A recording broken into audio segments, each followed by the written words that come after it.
جلاؤها قال كثرة ذكر الموت وتلاوة القرآن۔ حضرت عبداللہ ابن عمر رضی اللہ تعالیٰ عنہ فرماتے ہیں کہ پیارے رسول صلی اللہ علیہ وسلم نے فرمایا، بنی آدم کے قلوب پر اسی طرح زنگ پڑ جاتا ہے جس طرح پانی لگنے سے لوہے پر زنگ آ جاتا ہے۔ آدم کی اولاد پر، ان کے دلوں پر ایسا ہی زنگ آ جاتا ہے جیسے لوہے پر پانی لگنے سے زنگ آ جاتا ہے۔ دل بھی زنگ آلود ہو جاتے ہیں۔ کلا بل ران علی قلوبہم ما کانوا یکسبون، ان کی بدعمالیوں نے ان کے دلوں پہ زنگ پیدا کر دیا، ان کے دلوں پہ زنگ آ گیا۔ کلا بل ران علی قلوبہم ما کانوا یکسبون۔ تو اللہ کے نبی صلی اللہ علیہ وسلم نے فرمایا کہ لوہے پر زنگ آ جاتا ہے پانی کے لگنے سے، ایسے ہی آدم کی اولاد کے دلوں پر بھی زنگ آ جاتا ہے۔ عرض کیا گیا، حضور دلوں کے اس زنگ کے دور کرنے کا ذریعہ کیا ہے؟ لوہے پہ زنگ لگ جائے تو سیکل کے ذریعے اسے صاف کیا جاتا ہے۔ یا رسول اللہ، دلوں پہ زنگ آ جائے تو اسے دور کرنے کا ذریعہ کیا ہے؟ پیارے رسول صلی اللہ علیہ وسلم نے فرمایا، موت کو یاد کرنا اور قرآن مجید کی تلاوت۔ کثرت سے موت کو یاد کرنا اور کثرت سے قرآن مجید کی تلاوت، اس سے دلوں کا زنگ اتر جاتا ہے۔ دلوں کی سختی، دلوں کی قساوت، کوئی خیر کی بات اثر ہی نہ کرے، کوئی عبرت کا نقشہ اس سے اسے عبرت ہی نہ ملے، سنتا بھی ہے دیکھتا بھی ہے۔ عبرت کے کتنے نقشے ہیں اس کے دائیں بائیں، لیکن یہ دل ہے کہ اثر ہی نہ لے۔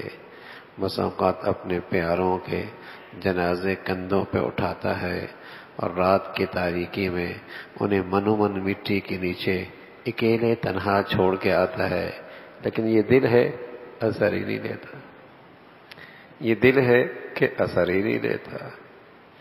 تو اللہ کے نبی صلی اللہ علیہ وسلم نے بتایا کہ اس دل کے اس زنگ کو دور کرنے کا طریقہ کیا ہے؟ کثرت سے موت کی یاد۔ اکثروا ذکر ہاضم اللذات وہی الموت، اس کا تذکرہ کثرت سے کیا کرو، اس کا ذکر کثرت سے کیا کرو۔ تنہائی میں بیٹھا ہے، اپنے کتنے پیاروں کو چھوڑ کے آیا ہے، ذرا یہ تصور کر کے بیٹھ جائے، کل دنیا والے مجھے بھی اسی تنہائی میں چھوڑ کے اکیلے آئیں گے۔ اکیلے کمرے میں ڈر لگتا ہے میاں، لائٹ چلی جائے، گھر خالی ہو، اس کمرے میں جاتے ڈر لگتا ہے، من مٹی کے نیچے کوئی اسے چھوڑ کے آئے گا، کیا کیفیت ہوگی؟ اکثروا ہاضم اللذات۔ تو فرمایا اس کا ذکر، ایک تو یہ بتایا، اور دوسری بات فرمائی تلاوت قرآن کی کثرت۔ تلاوت قرآن کی کثرت، اس کی برکت سے بھی دلوں کا زنگ دور ہوتا ہے۔ قرآن مجید کی تلاوت دوا بھی ہے، غذا بھی ہے۔ دل سخت ہو جائے، دوا اور علاج ہے، تلاوت کرو۔ اور جب کثرت سے تلاوت کرو گے پھر قرآن غذا بن جائے گا۔ چین نہیں آئے گا جب تک کہ غذا تلاوت کا وظیفہ پورا نہ ہو جائے۔ یہ بھی دوا بھی ہے، غذا بھی ہے، دوا بھی ہے، غذا بھی ہے۔ دل سخت ہے، تلاوت کا جی ہی نہیں چاہ رہا، تلاوت کا جی ہی نہیں چاہ رہا۔ علاج کیا ہے؟ تلاوت کرو، تلاوت کرو۔ دوا کے طور پہ دوا کڑوی ہوتی ہے نا، دل نہیں کر رہا، پھر بھی استعمال کرو، صحت ملے گی، دوا کا کام دے گا۔ اور جب صحت مل جائے گی پھر تلاوت قرآن غذا بن جائے گا۔ مزہ نہیں آئے گا جب تک کہ تلاوت قرآن نہ ہو، مزہ نہیں آئے گا، اس دن میں مزہ نہیں، اس دن میں مزہ نہیں جس دن تلاوت کا معمول نہ ہو۔ غذا ہے، غذا، اس کے بغیر مزہ نہیں آ رہا آج۔ تو قرآن کی تلاوت دوا بھی ہے، غذا بھی ہے۔ جب یہ آنکھیں گندی ہو جائیں، زبان ناپاک ہو جائے، دل ان دونوں کی نحوست سے سخت ہو جائے تو تلاوت قرآن کا جی نہیں چاہتا۔ اور حضرت عثمان فرمایا کرتے تھے کسی خوش نصیب کو پاکیزہ دل مل جائے، پاکیزہ زبان مل جائے تو وہ تلاوت قرآن سے سیر ہی نہیں ہوتا، وہ تلاوت قرآن سے سیر بھی نہیں ہوتا۔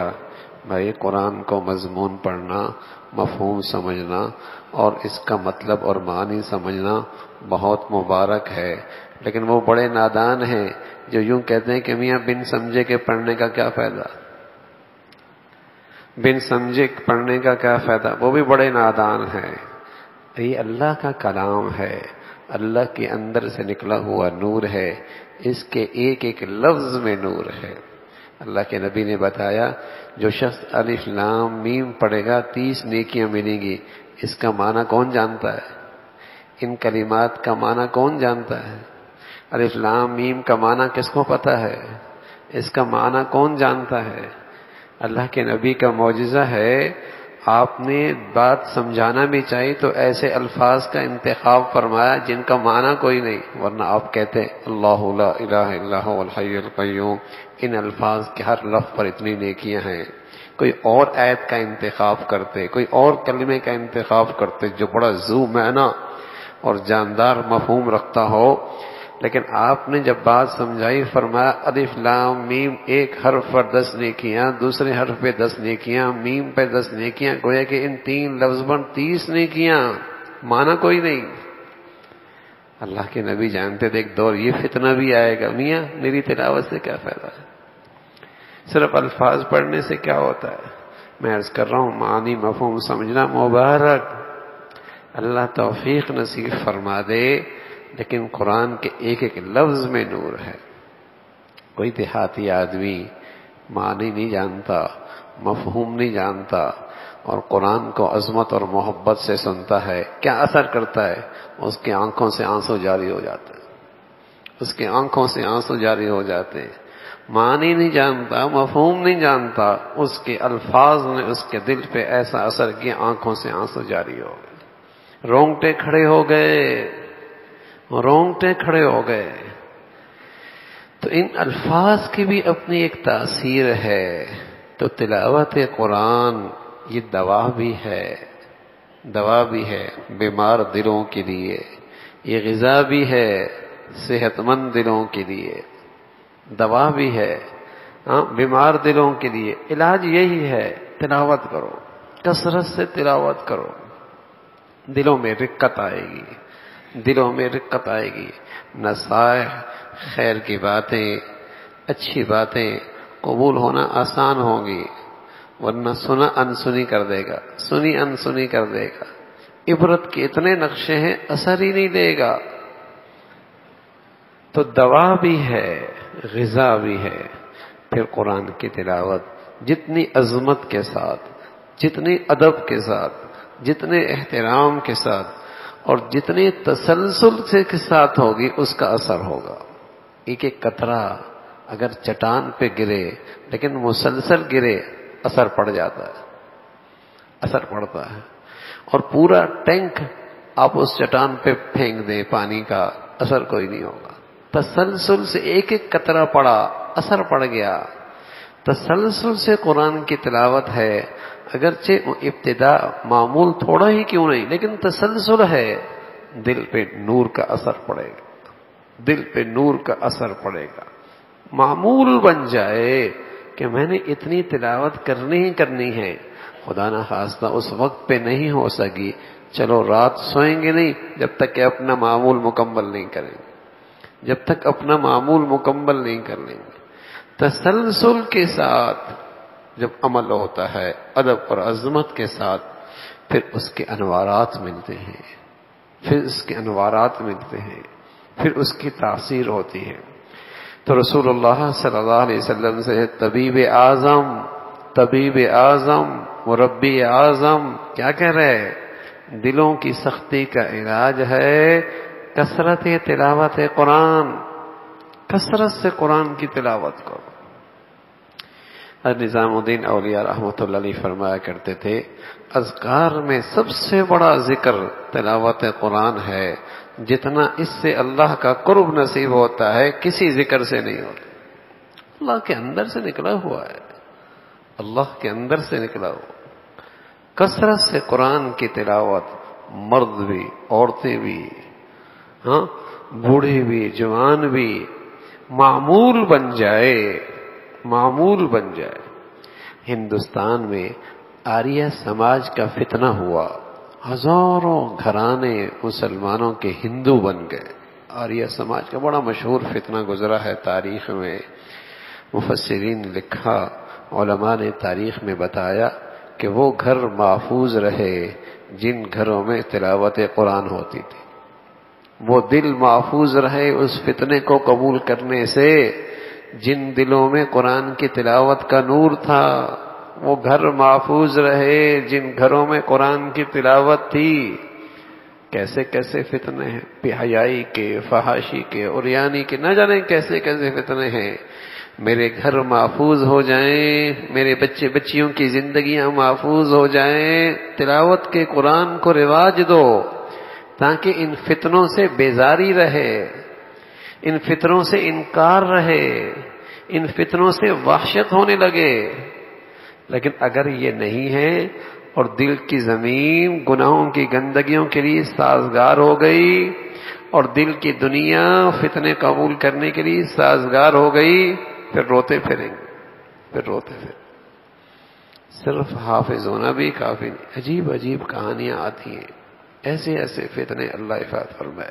حافظ کیا تلاوت چھوڑ دی، حفظ کیا تلاوت چھوڑ دی، قرآن پڑھا چھوڑ دیا، اور ایسے فتنے میں پڑ گئے عبرتناک عبرتناک۔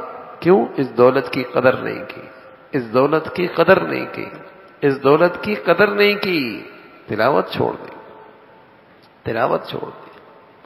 تو تسلسل کے ساتھ تلاوت قرآن میری زندگیوں میں ہو، ہمارے گھروں میں ہو، ہمارے بچوں کی زندگیوں میں ہو، فتنوں سے محفوظ رہیں گے۔